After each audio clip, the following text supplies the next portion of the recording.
Okay. All right. Hey, everybody. Welcome to the channel here. This is a pretty big interview here, a really big interview, rather, with my personal favorite bassist of all time. If you've watched the channel, you know it. The legend, Billy Sheehan. Very kind of you to say. Thanks very much. Absolutely. Absolutely. And we'll kind of start this off. First off, I want to say I love on your Instagram how you post your cats and animals.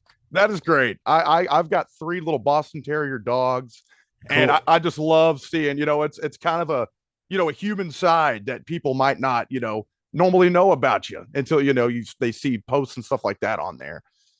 Well, if I post some music, I'll get, 40, 50, maybe 100 comments. But if I post cats or cooking, I get thousands. It's hilarious. Right. It's funny how that works. Funny how that Yeah. works. And for my I'll go ahead and show this. I'm kind of on my YouTube channel. I do a lot of album reviews and show off my collection and things. And I'll show some pieces I have in which you are featured on. An original pressing, Yes, sir. one of my favorites. This one here, we've got live high speed on ice. Cool. Of course, the David Lee Roth, Eat 'em and Smile, There it is. Skyscraper. Right on. We've got another one of my favorites here. I still have that hat and shoes. No way. That is so cool. That is so cool. Got Lean Into It here. And then a more current one, Skills. Which one is that? That's Skills, that one with Brad Gillis. Oh, yeah, yeah, yeah. Yeah, Brad was just great on that. Pretty cool. Oh yeah. So we'll kick this thing off here. So what was the Buffalo music scene like growing up? Amazing. We had hundreds of places to play. We made money. We all had our own apartments, band. We had a crew, truck, lights, sound, uh, all paid for by playing in clubs. And it was and lots of gear. I bought a lot of gear back in those days. Uh, so we were able to sustain ourselves and make a very good living just playing in the local clubs.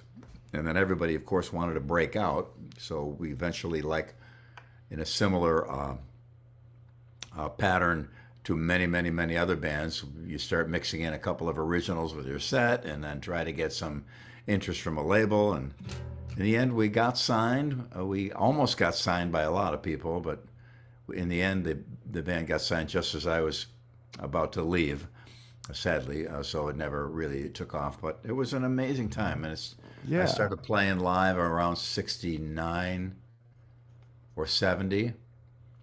And my first band was a 11-piece horn band, Oh four wow. horns, four horns, three singers, guitar, bass, drums, keyboard. We did Chicago, Blood, Sweat, and Tears, stuff like that. Then pretty much a copy band. That was pretty much a copy band. And then the beginnings of Talus were a copy band for many years. We played hundreds and hundreds of songs, from Three Dog Night and Grand Funk Railroad to the Beatles and Hendrix and Robin Trower, Bebop Deluxe, Wow. just about everybody. So as a result, now at a party, I can usually come up with about 150 songs. If Right. Those kind of get ingrained in you a little bit once you do them enough, I'm sure. so yeah, that went on until we started to do some originals, and then we eventually got the a local manager. His name was Harvey, and he started to pitch us to booking agencies and record labels. So we did a showcase for Arista Records with Clive Davis. Four guys sitting in front of us in a rehearsal room in New York City. One of them being Clive Davis. That was pretty amazing. Uh, who's the guy's name that signed Aerosmith? John Oh Kalodner. yeah, yeah. He came out to see us. A lot of guys came out to see us. That was cool. Then we got the tour with Van Halen in 1980 because we were pitched to Premier Talent was their booking agency, and our manager was also the local promoter. So he knew the agency very well. So he said, "I got to. This is my band. What can you do for me?" And they sent tape to Ed Van Halen, and he said yes. So we were. He didn't know who we were or who I was. But what's notable is Harvey Weinstein, Oh, really? the Okay. the, and Yeah. so that was an interesting connection there. But he helped us in that respect, and we did the Van Halen tour. I met those guys, and we continued. That was 1980. So by the time '84 was around, we had changed some members in Talus, and then uh, I got a we got a call from Danny Goldberg, who was I think he was a Nirvana manager. He also owned a label, Oh, wow. and he wanted to sign us. It was way before Nirvana. Um, Yeah. and then we got a call from the William Morris agency. They wanted to be our agent. And then the third call came in from Roth's office that he wanted me to come out to California. So that was the end of Talus. And we went back recently, did the record that we were going to do before I left. Oh, And that's awesome. And yeah, that album was awesome. I listened to that and was thank you. it shocked me to see, because Spotify kind of notifies you of artists and stuff when they release. And I saw Talus pop up. I'm like, is this real?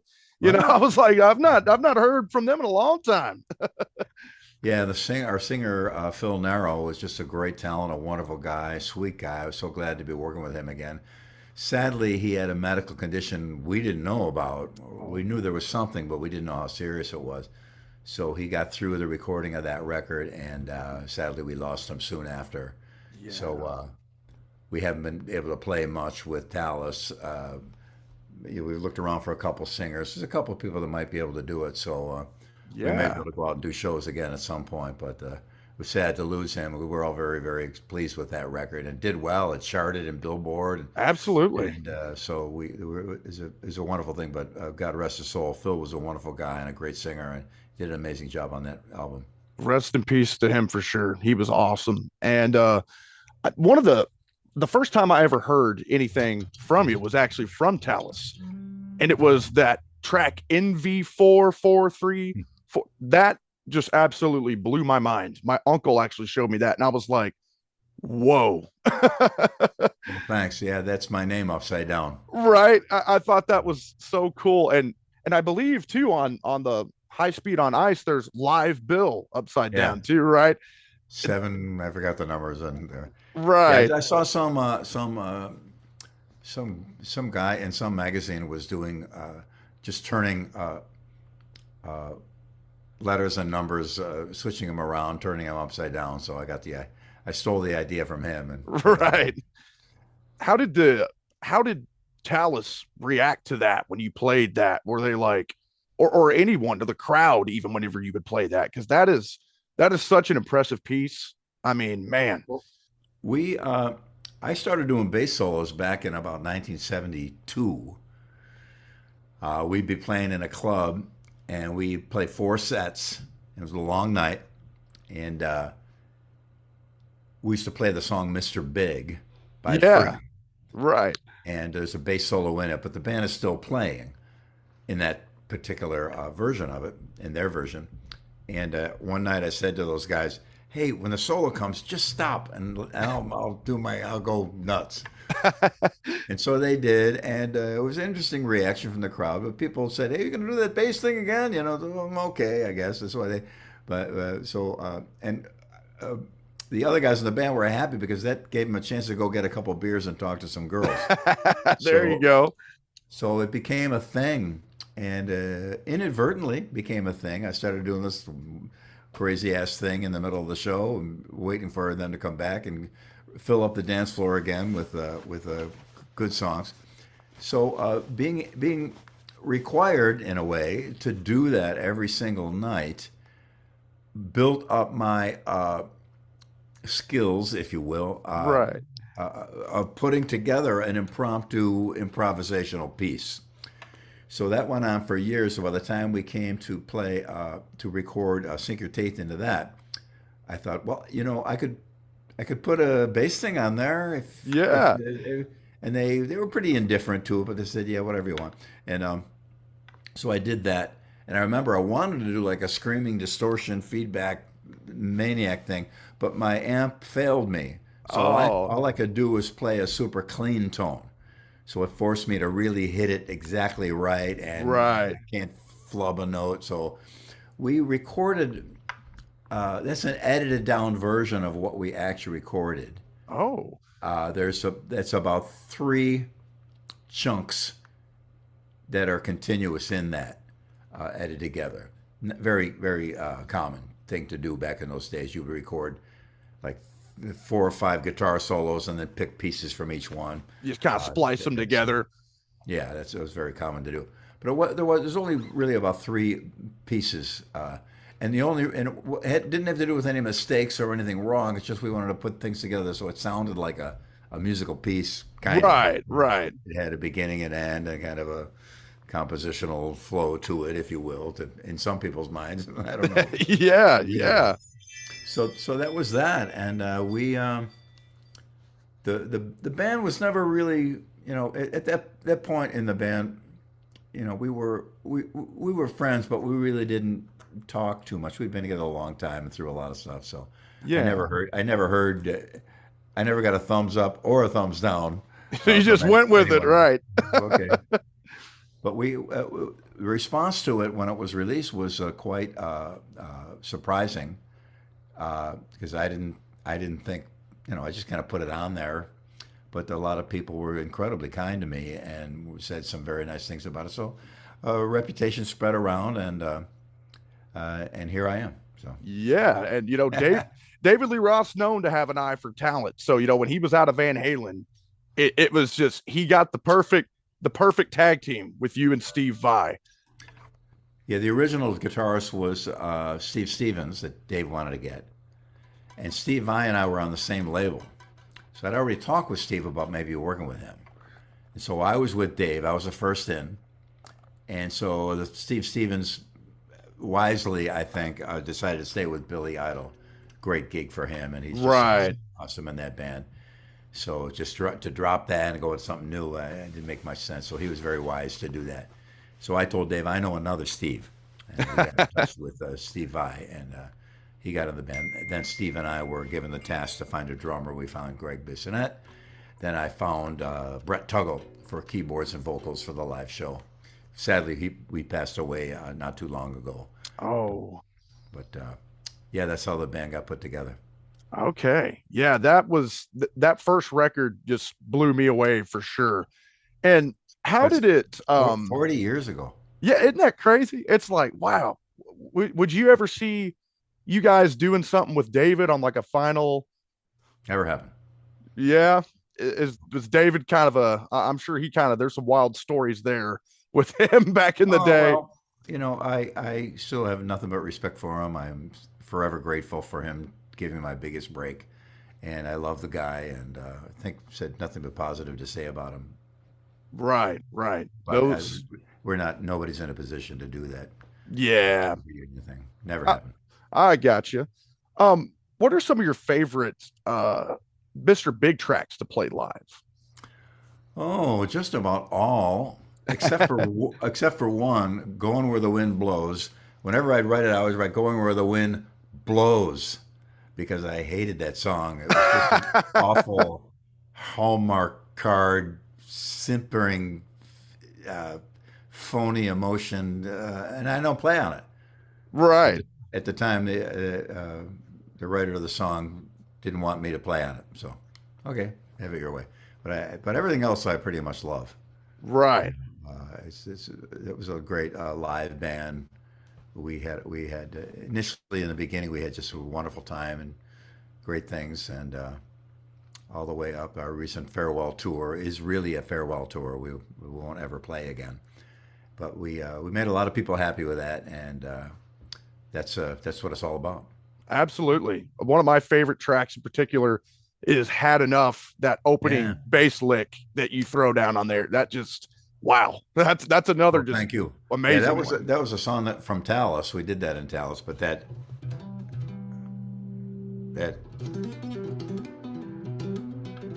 my first kind of a sweep picking. Right.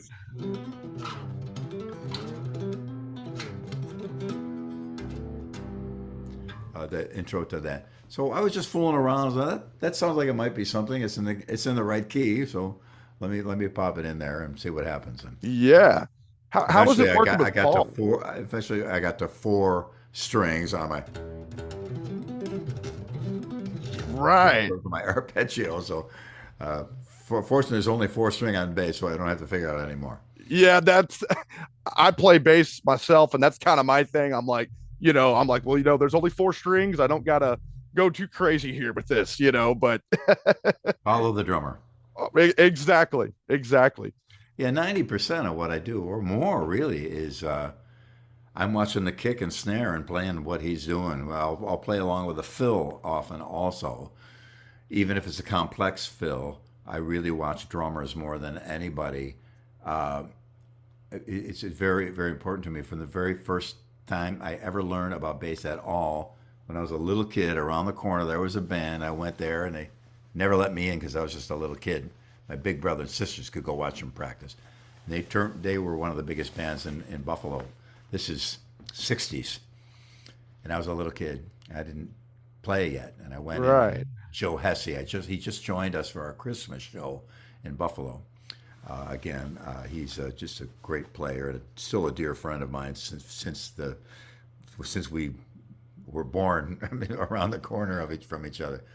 But he went in. He was practicing with the drummer, and the rest of the band wasn't there. I said, Joe, how come the band isn't here? What? He goes, no, you see, when I play, when the drummer hits a drum, I got to play along with that bass drum.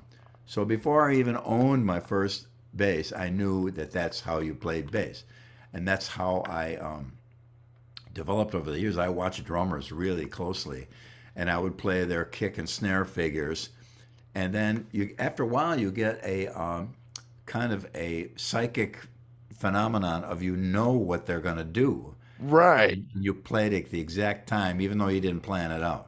It happens with me. I've been lucky to play with a lot of great drummers, so it happens a lot where this psychic, telepathic thing, That chemistry, right? and between the bass and drum really helps the foundation of a band. So for Mr. Big, myself and Pat Torpy, who we lost a few years ago as well, Right. sadly, we would go into the rehearsal hall in North Hollywood and run the whole set just bass and drums over Wow. and over and over and over. So every move he made, I was on it. And as a result, when we performed live, the band always had a real foundation to it. Of course, much of that is due to Pat's drumming because it was just that's the first thing you do in a sound check. What do you check first? Drums. And when Right. you're recording, what do we set up first? Drums. It's all about drums, in my humble opinion. So Pat was really a foundational figure in the solidity and live success of that band because we had it really together. Absolutely. God rest his soul. It's such a tight drummer. Again, you talk about the chemistry you have with him. What was some of the chemistry like with playing with Paul Gilbert?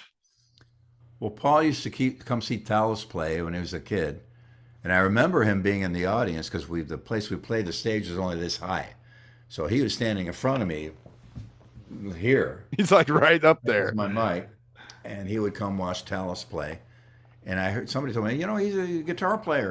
Really, that's cool. So he opened up for us one night. I remember we had no dressing room, but there was a DJ booth off the side of the stage. So I was in there trying to warm up, and the band went on stage, and I go, the guitar player is pretty good. He's doing some great stuff. So I met him and spoke with him. He was in my very first bass clinic. My bass clinic, the first one I ever did, it was in Pittsburgh, where he lived. Oh, wow. And we had about 30 people there, and Paul was there at my very first clinic. And so I lost touch with him, and then when I was in LA, I said, the kid from Pittsburgh is here, and there was a guitar contest at Gazzari's, and they asked me to be a judge. It was me, the bass player from Whitesnake, and somebody else. And I was talking with the other judges, and I go, oh, wait till this kid from Pittsburgh gets up there, you watch. And sure enough, Paul went up there and kicked everybody's ass, and he Oh, won. yeah. So I think he won some kind of an amp or something. So I told him, I told you so. He was pretty great.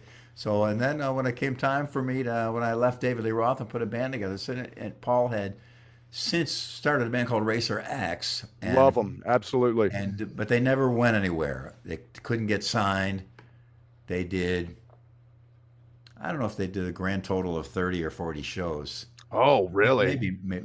Maybe more, but that's not a lot. I mean, obviously, Exactly. Yeah, that's kind of a rare so. concert for people to see, But they man. had a good reputation in LA, and everybody in the band had a good reputation. But unfortunately, the labels just didn't see it, so they broke up. So just at that point, I asked Paul if he'd like to.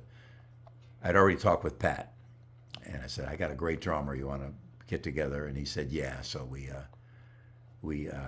that's how the band started. So and right away, Paul knew a lot of songs. Our first song we jammed on was "I Don't Want to Lose Your Love Tonight" by the Outfield. Yeah. Oh, that'd be cool. That'd be cool to hear that.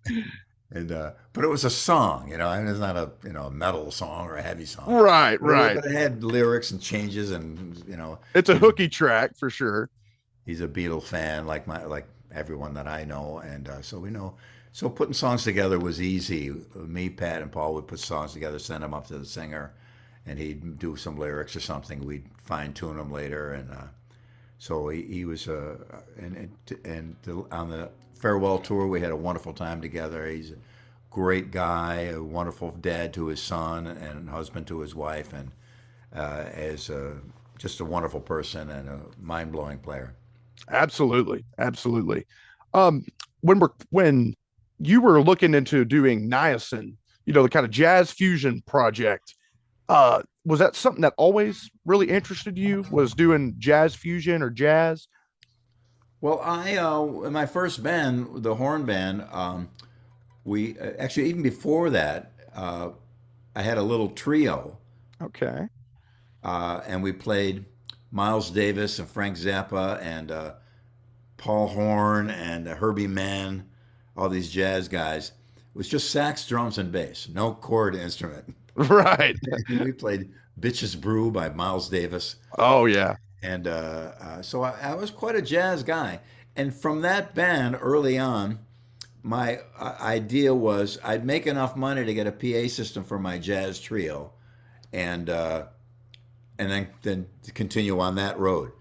But in the meantime, the guys that later would become Talus asked me if I could do some shows with them because they lost their bass player, and so I went and did learn their songs, and we played a place in Lockport, New York. It was a youth center, and it was packed. It was Oh man. and there were girls everywhere, all screaming, going. I thought, that jazz thing might not be my calling, but I This is still kind was. of cool here. It was pretty amazing. But I'm still a big fan of a lot of jazz.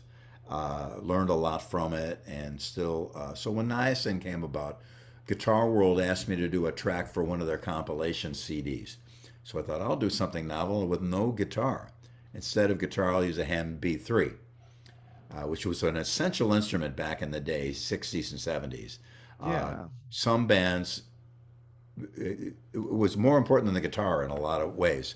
The Young Rascals, Vanilla Fudge, Zeppelin was a B3 band. The Beatles used it. Every B3 was a big deal, and of course, a lot of jazz players played the B3 also. So I thought Right. I'll get a B3 player and use Pat Torpey on drums, and we did a track for them, and it was easy. I would have used Pat in Niacin, but I didn't want to cloud the issue because we were together Right. and Right. Mr. Big. So I asked some people, well, who's your favorite drummer? And I said, Dennis Chambers. I go, well, that's my favorite drummer too. So let's give him a call and see if he'll do this. And amazingly, he said yes. So he came in. It's just what a genius player. Yeah. And Dennis can play anything. Uh, and a lot of guys, they can do jazz, but they can't do rock, or they can do rock, but they can't do jazz. It doesn't easily always cross over. Sometimes it does. Dennis Right. happens to be one of the guys that can do anything and do it as good as any human on the planet. And so it was just a joy to play with him and Niacin. I learned so much because I was pretty much straight rock drummers my whole life. Then Dennis came along, and there's a whole new world of how you judge your timing, and Right. Very it's, complex and it's not so much complex as completely different. okay. Really. It's because we started playing together. I was ahead of him all the time. Like the first gig we did, I was a bit ahead of him. And I remember him looking up at me and, "You're ahead of me, aren't you?" I go, "Yeah." I go, "Why? What is going on?" And I just said, "You know what? I'm just going to pull back, think about the whole thing differently, watch him like a hawk." And we came together. And by the second set at the Baked Potato in L.A., that Dennis was gave me a thumbs up. So I passed the audition, if you will. And he's still one of my dearest friends and a wonderful, wonderful man, great person, and just as badass as you can be. And he's just so, Absolutely. so great, so great. Absolutely. How exciting was it for you to start your first solo album? Well, I was a band guy. I was not so much of a solo guy. There's a saying, once a solo artist, always a solo artist. So a lot of guys, they're solo artists that get in a band. It's impossible to work with them because they think everything that every decision is theirs, and it's them and all about them only. Right, right. It's tough, So I was never like that. I'm a band guy. I want to work with people. So I worked with Ray Lugier from Korn on two of my solo records.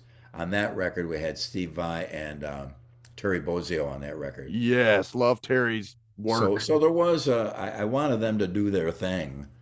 Uh, on the next, or no, on Holy Cow, Billy Gibbons came and played a solo on us. Came over to my house. That was a mind blowing uh, moment of my life. I got hammer-ons from Billy Gibbons. It was heavy. Sorry. Right, right. In 1974, I saw them open for Alice Cooper. I got hammer-ons from him, and he was just a wonderful, wonderful guy. And I love ZZ Top so much. Rhythmine, get that record and blow your mind. A lot of people don't know about it, but man, what a monster, amazing record. So I've anyway, not he heard. I'll came have to over. check that out. I'll have to check that one out. So great. Anyway, he came over. So I always like to work with somebody, but still being a solo artist is not necessarily my thing. Right. But it was fun working with the people that I did. Steve came over and uh, laid a solo on Chameleon on my first one. Love that one. Ter- Absolutely.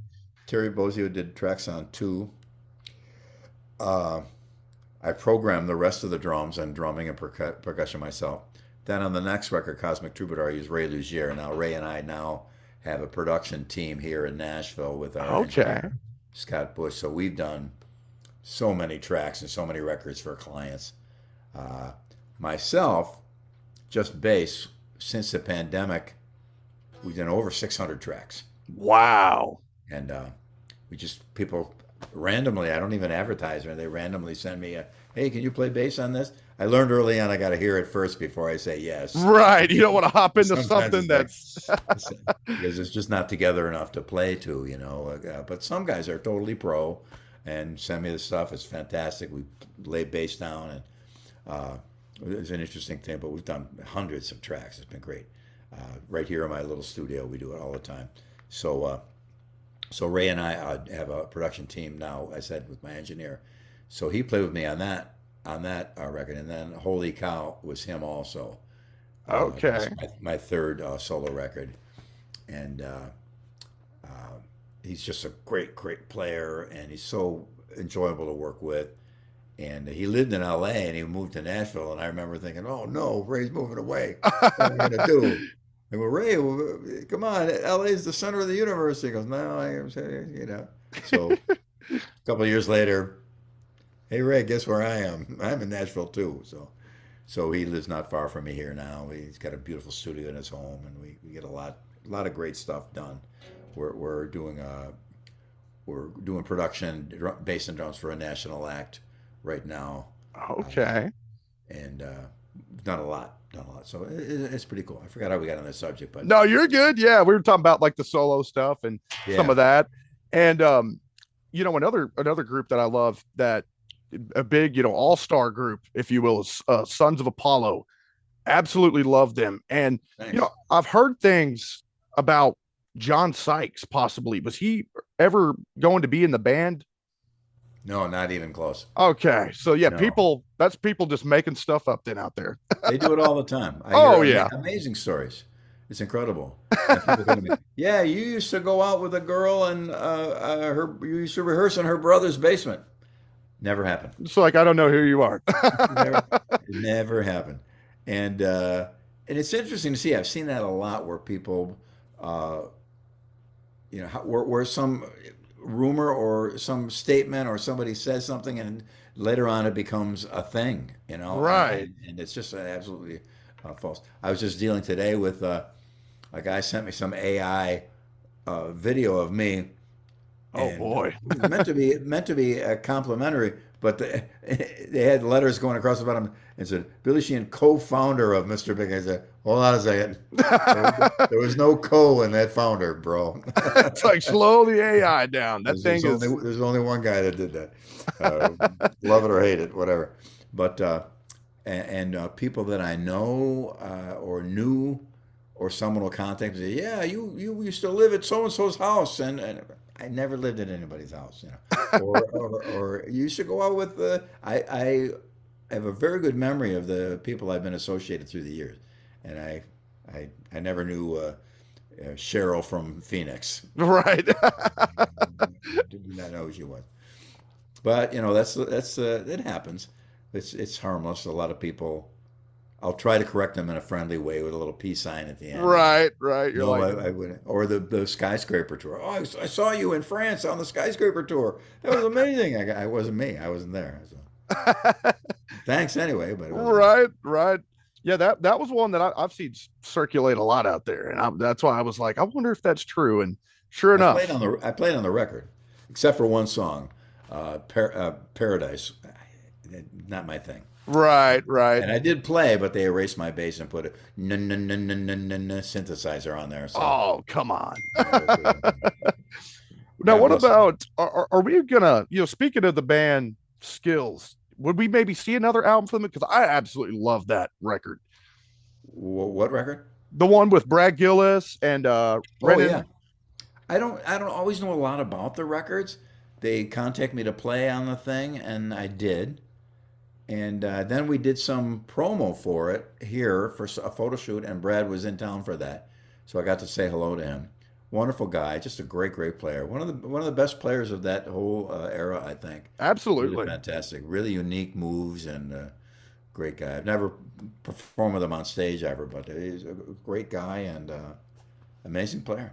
Yeah, Brad's awesome. A lot of people I think they might even underrate him because he's not a big shreddy guy, but just, he can lay it down. I've seen live footage and things like that of him.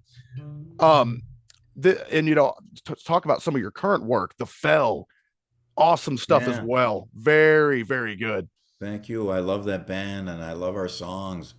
And singer Toby is just so awesome, and Yeah, Mike his voice is just is great. incredible. He's great on stage too. He's got an amazing reputation down in Australia. So, and then Mike Crumpus was in Smash Mouth, and he's just a great producer, engineer, songwriter. So the band is really based on songs more than maybe any other band I've ever been in. It's built from the song back. I went. Okay. Mike Crumpus got in touch with me when I lived in LA because this project started long ago. We had a pause in the middle, but you want and just wrote to me on Facebook and told me who he was. Could you come on down to my studio and play some bass? I go, okay. So I go, what do you got? And he played me the song. You can do bass on that. Sure. Let me see. How do you want it? and we did it. And I thought, man, that song is great. Who is that singer? Yeah. To myself. He goes, I got two more. You think you can do them? Yeah, of course. So, so I got done. He goes, great songs. The singer was great. And I'm thinking in the back of my mind, man, who are these guys? So he said, well, I can pay you for the session, or would you be interested in being involved in this project? And I go, absolutely. I would love to. So unfortunately, our singer had a contractual problem. He couldn't perform with anyone else for a little while. So we went out with somebody else, but it wasn't the same. And so we just kind of let it sit. And Right. then recently, our singer Toby became free, and we popped champagne, and we're so glad he was back. And we just did some stuff up in Toronto playing together, and man, it's great. And he's such a great singer. Hearing him sing live too, his pitch is right on. He just a great front man, a wonderful guy too. Yeah, So, and we just got 3 new songs that I'm going to play bass to that are I love these songs. So, they're so incredible. the band is built from the song as opposed to the people in it, and I like that idea because it's all about the songs. You can play all kinds of crazy ass stuff on your instrument, and that's great. But I don't know if anybody's ever done gotten to the place in their career they wanted to do by being that. Right.